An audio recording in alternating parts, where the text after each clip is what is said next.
Hey, I'm Storm and I'm talking to you on identity today. Now, I want to tell you that your identity is in Jesus and nothing can change that.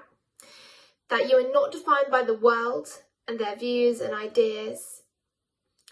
And you need to know what God says about you, so I'm going to tell you. That's the third thing I'm going to talk about. The world will always try and tell you who you are, especially in relation to what you do, your job title, your academic status. But your life doesn't have to be defined by an event, the things you possess, or even a job title. Before you were born, God knew you and chose you. He set you apart. He knew exactly who you were going to be before you were even born. And that's amazing to me, that just by existing, you are who you're meant to be because God created you that way. Your identity is already there. You don't have an identity because of all the things you go through, because of the events that form you and turn you into the person that you are. Sure, they're a part of developing you as a person and becoming who you are, but they're not who you are. They're not your identity.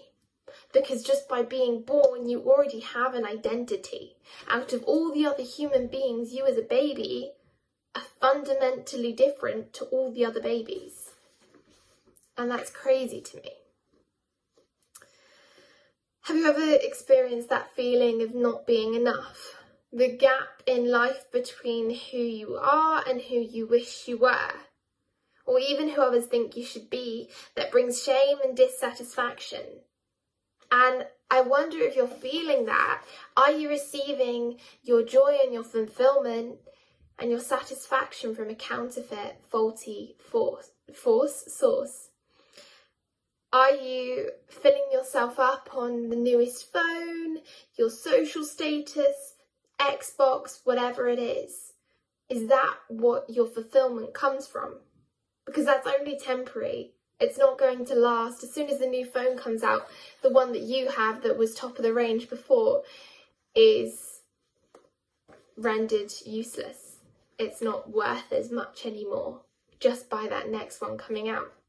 But if you receive your satisfaction and fulfillment from Jesus and God, if you come to Jesus and you ask to be fulfilled with Him, and that's where your worth comes from, and that's where your foundation is, that can't be changed, and you're going to be permanently fulfilled.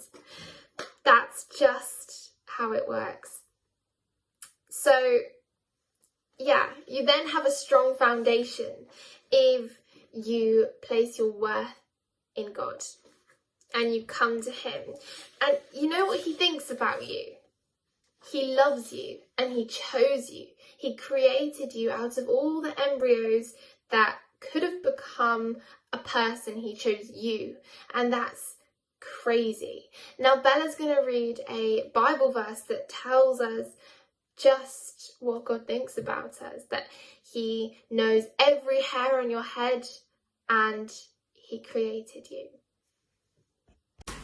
Hi there, I'm going to read to you Psalm 139, verse 1 to 2, and then verse 13 to 17. You have searched for me, Lord, and you know me. You know when I sit and when I rise. You perceive my thoughts from afar. For you created my innermost being. You knit me together in my mother's womb. I praise you because I am fearfully and wonderfully made. Your works are wonderful. I know that full well. My frame was not hidden from you when I was made in the secret place, when I was woven together in the depths of the earth. Your eyes saw my unformed body. All the days adorned for me were written in your book, before one of them came to be. How precious to me are your thoughts, God. How vast is the sum of them. Thank you, Bella. That's amazing. So God chose us. He created every hair on our head. He knows every thought we have. We're fearfully and wonderfully made. And when God made man, He made this amazing world and all these amazing creations. And when He made man, He said it was very good. That's just an indication of how much He loves us and how good He thinks we are. Now, you're gifted and unique and amazing. And so the next time the world tries to lie to you and tell you that you're not, just think about what God says about you, and just think about the truths that I've told you today and where your identity really is. Now, I want to end with a quote from Brennan Manning. It says, "Define yourself radically as one beloved by God. This is the true self. Every other identity is illusion." And I think that's really fitting. The fact that our identity comes from the fact that we're loved by God. And that is truly who you are. Everything else is an illusion and false. I love that.